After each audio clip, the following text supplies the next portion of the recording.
Hello दोस्त, RRB की vacancy 2024 एक और आ गई है जेई के लिए। और गवर्नमेंट को बधाई जो अपने एग्ज़ाम कैलेंडर के रूप में आगे बढ़ा रहा है प्रोसेस। लेकिन वैकेंसी कैलकुलेशन थोड़ा सा रिजर्वेशन के रूल के हिसाब से सस्पेक्टेड है। सस्पेक्टेड ऐसा है कि किसी को बेनिफिट हो रहा है तो ओबीसी का भारी नुकसान हो रहा है। बाकी कम्युनिटी का क्या कंडीशन है उस पर बात करेंगे। और मेरा एक पहले से भी सजेशन रहता है, मुझे किसी व्यक्ति का पर्सनल नहीं टेस्ट लेना है, जो ऑफिशियल डाटा है उसको एनालिसिस करना मेरा काम है। और दूसरा डिक्लेरेशन है कि कुछ लोग कहते हैं कि मैं यूआर हूँ, तो देखिए यूआर सब हैं और यूआर कोई नहीं है।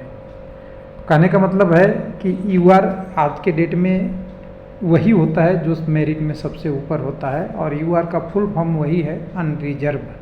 अनरिजर्व में किसमें बाजुओं में कितना पावर है, माइंड की कैपेसिटी कैप्चर करने का कितना है, और पेन चलाते वक्त एग्ज़ाम में हाथ बाजुआं हिलती नहीं है, सही ऑप्शन क्लिक करते वक्त कंप्यूटर के माउस में ए के बदले सी ऑप्शन नहीं फिल होता है, उसी का सिलेक्शन यूआर में होता है। यानी समझ सकते हैं परीक्षा में सबसे जो मेधावी छात्र रहते हैं उन्हीं का, छात्र छात्राओं कह सकते हैं सभी का, उन्हीं का सिलेक्शन होता है। तो ये सस्पेंस नहीं रखिएगा कि यूआर मैं हूँ और यूआर वो नहीं है, तो यूआर सब हैं यहाँ पे।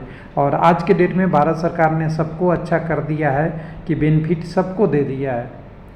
यानी कोई ऐसा नहीं कर सकता कि मैं इस जाति का हूँ मेरा आज रिजर्वेशन नहीं है।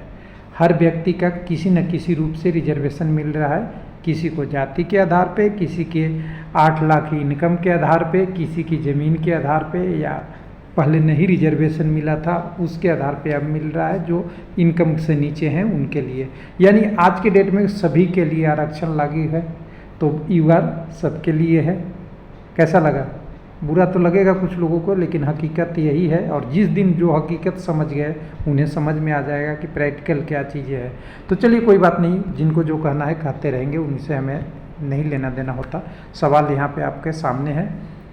नोटिफिकेशन आ गया है केंद्रीय आपका नोटिफिकेशन नंबर 3, पहला आपका एलपी का, दूसरा टेक्नीशियन का और तीसरा जेई और डीएमएस और सीएमए के लिए। बधाई हो कैंडिडेट जो डिप्लोमा डिग्री है उनके लिए। लेकिन इस वैकेंसी में थोड़ा सा लास्ट पेज पे आएंगे। लास्ट पेज पे आएंगे तो क्या है, पूरी वैकेंसी का समरी दिया हुआ है। इसके कारण कुछ और हो सकते हैं। देखिए मैं कारण पे नहीं जाऊंगा, कारण गवर्नमेंट को एडजस्ट करना होता है। लेकिन यहाँ पे मैं टोटल वैकेंसी की टर्म में जाऊँगा तो टोटल वैकेंसी 7,951 है। उसमें से 3575 यूआर के लिए है। यूआर मतलब किसी का लिए नहीं, सबके लिए जो मेहनत करके पढ़ाई करेगा और सबसे ज़्यादा नंबर लाएगा। एससी के लिए 1115, आपका 589 आपका एसटी के लिए, ओबीसी के लिए 1790 और ईडब्ल्यूएस के लिए 882 है। यहाँ तक तो मैं किसी का पक्ष में नहीं बात किया ना, ये तो गवर्नमेंट ने वैकेंसी दिया है। अब मैं बोलूँगा कि गवर्नमेंट ने रूल भी दिया है। इसके अलावा रूल ने क्या दिया है गवर्नमेंट ने, कि यहाँ पे मैं इसी को डाटा आपके लिए ला रहा हूँ कि यूआर को वैकेंसी हम रख देंगे 40.5%, एससी के लिए हम वैकेंसी रखेंगे लगभग 15%, एसटी के लिए वैकेंसी रखेंगे 7.5%, ओबीसी के लिए रखेंगे 27% और ईडब्ल्यूएस के लिए 10%।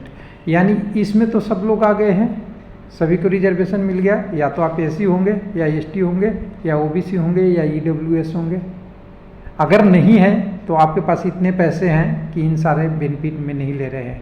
हालांकि कुछ एससी एसटी का रिजर्वेशन में आपको गवर्नमेंट को पता ही है, ये इनकी जाति के आधार पर मिलती है, तो यहाँ पैसे का यहाँ खेल खत्म हो जाता है। ओबीसी ईडब्ल्यूएस में 8 लाख से आपका इनकम कम है सालाना, तो आप इसका बेनिफिट ले सकते हैं। 8 लाख से ज़्यादा वाले ओबीसी वाले कैंडिडेट क्रीमी लेयर में आ जाते हैं, और 8 लाख से ज़्यादा ईडब्ल्यूएस वाले कैंडिडेट को रिजर्वेशन बेनिफिट नहीं मिलता है। यही कंसेप्ट है। अब गलत तरीका को छोड़ दीजिएगा। कुछ लोग कहते हैं कि उनके तो हैं लेकिन फिर भी उनके पास है, वो चीज़ें मुझे नहीं पता, वो चीज़ें तो आप जानते हैं कि कैसे क्या हो सकता है, वो से छोड़ दीजिए। लेकिन यहाँ पे अगर बात करेंगे कि 40.5%, लेकिन हम इसी की बात कर रहे हैं कि इन सारे को कैलकुलेशन करके हम लाएं तो क्या होगा। इसके पीछे एक हिस्ट्री आपको बताना चाहूँगा। आपका SC ST OBC EWS का अभी हुआ कि नहीं हुआ, बैकलॉग वैकेंसी चलती है। अगर इनकी वैकेंसी उतना नहीं लिया तो उसको अगले वैकेंसी में लिया जाएगा, तो उस हिसाब से अगर अगले वैकेंसी में लिया जाएगा तो इसकी वैकेंसी बढ़ जाती है। क्या हो जाती है? बढ़ जाती है। लेकिन अगर कम हो रही है तो भी तो सस्पेंस उठता है कि इन्हीं की वैकेंसी कम क्यों हो रही है। तो हम उसी वैकेंसी टेबल को जो आपको बताए थे उसी को हमने यहाँ रख दिया है अपने एक्सेल से कैलकुलेशन करने के लिए, SC ST OBC EWS और टोटल वैकेंसी। अब रिजर्वेशन जो गवर्नमेंट देती है उसी को हमने रख दिया। गवर्नमेंट की रिजर्वेशन को मानना हमारा परम कर्तव्य भी है, और कर्तव्य के अलावा हमें फॉलो करने की उम्मीद भी रहता है कि गवर्नमेंट इसको फॉलो करे, जितना जिस वर्ग को प्रतिनिधित्व दिया है। अगर किसी को लगता है कि ज़्यादा देना है तो गवर्नमेंट संसद में कानून लाता है, जैसे EWS के लिए लाए। पहले SC ST और OBC को 90 के ज़माने में मिलता था, 2024 में मिलता है। और कई लोग ये भी बेनिफिट कहेंगे कि रिजर्वेशन ख़त्म होनी चाहिए। तो देखिए, ये गवर्नमेंट का विषय है। आप जब इलेक्शन में जाते हैं, टाइम में जाते हैं, आपके यहाँ कोई नेता लोग आते हैं, वहाँ उठा सकते हैं, वो मुद्दा हो सकता है। लेकिन यहाँ पे हम बात कर रहे हैं कि जो अभी वर्तमान में है उसकी क्या कंडीशन है। तो उसमें कंडीशन के हिसाब से जो वैकेंसी मिलनी थी UR का, वो मिलना था 3220, लेकिन मिला कितना है? 3575।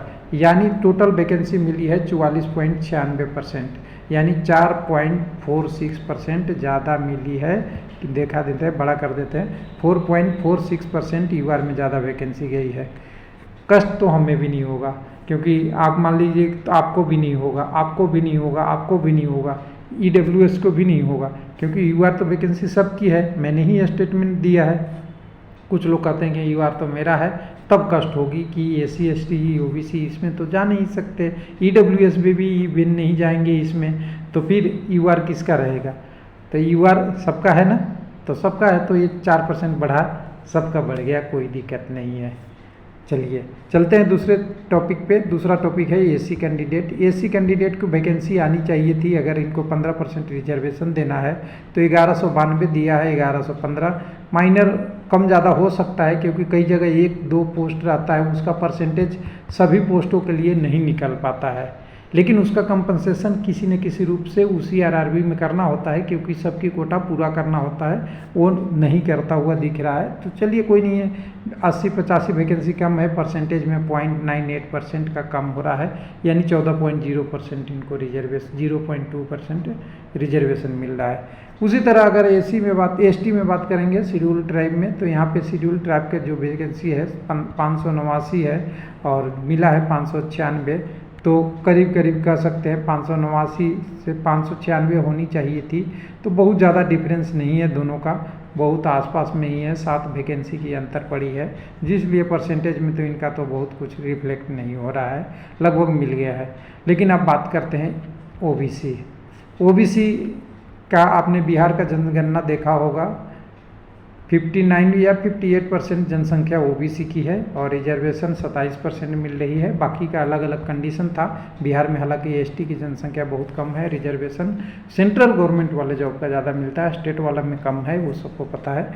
लेकिन यहाँ पे 27% की बात करेंगे जो गवर्नमेंट ने दिया है, उसी में हम बात कर रहे हैं। 1790 इनको मिला है, मिलनी चाहिए था 2140। कितना परसेंटेज कम? तो पूरे 4.49, यानी 4.5% वैकेंसी इनको कम मिला है, जिसको बराबर करना चाहिए था गवर्नमेंट को कि 56 से 57% जनसंख्या का प्रतिनिधित्व का जॉब कितना मिला है? 22.51, थोड़ा कम है। गवर्नमेंट को इस पे ध्यान देना चाहिए। हो सकता है कुछ बैकलॉग वैकेंसी भी हो, उसको भी इसमें डालना चाहिए थे, तो ये पॉजिटिव में आना चाहिए था कि न कि नेगेटिव में। चलिए कोई बात नहीं। EWS में देखते हैं तो EWS को 10% मिलना चाहिए, 882 का पोस्ट है, दिया हुआ है, 795 मिलना चाहिए था। तो जितना मिलना चाहिए था उससे ज़्यादा मिला हुआ है। ज़्यादा मिलने के बाद पूरा 11.09% 1.09 मिला हुआ है, जो कह सकते हैं कि रेंज में है, बहुत 1% मार्जिन हो सकता है। लेकिन अब इशू क्या हुआ कि जो ओबीसी की वैकेंसी कटी वो जुड़ा कहाँ, वो जुड़ गया आपका यूआर में। तो समझ सकते हैं नुकसान किसका है, ओबीसी का नुकसान है या नहीं है डायरेक्ट रूप से, यानी आपको यहाँ भी नुकसान है। और फिर जब ओबीसी से यूआर में क्वालिफाई करेंगे, वहाँ भी जब डॉक्यूमेंट वेरिफिकेशन में सेकंड डीबी थर्ड डीबी आएगी तो वहाँ भी आपको बोला जाएगा कि कम्युनिटी शिफ्टिंग नहीं होगी, आपको डिटेल मिलेगा। तो कुल मिला के जो ये 22% आपको दिख रहा है वैकेंसी, ये करीब करीब 15 से 20% के बीच में ही रिजर्वेशन मिलेगी इस पूरी वैकेंसी की प्रक्रिया होते होते। इससे भी हो सकता है कम हो जाए, जो अनुमान हमारा एलपी टेक्नीशियन और ग्रुप डी की वैकेंसी देख के एनालिसिस किया हुआ है उसके आधार पे है। तो मेरा इस वीडियो का एक ही मकसद था कि मुझे किसी को कुछ बोलना नहीं है, जो गवर्नमेंट ने दिया है उसको गवर्नमेंट को ही फॉलो करना है, लेकिन जो डाटा अवेलेबल है उसका एनालिसिस करना हम देख रहे हैं। तो हमें दिख रहा है कि ओबीसी को भारी नुकसान होता हुआ दिख रहा है। थैंक यू, धन्यवाद।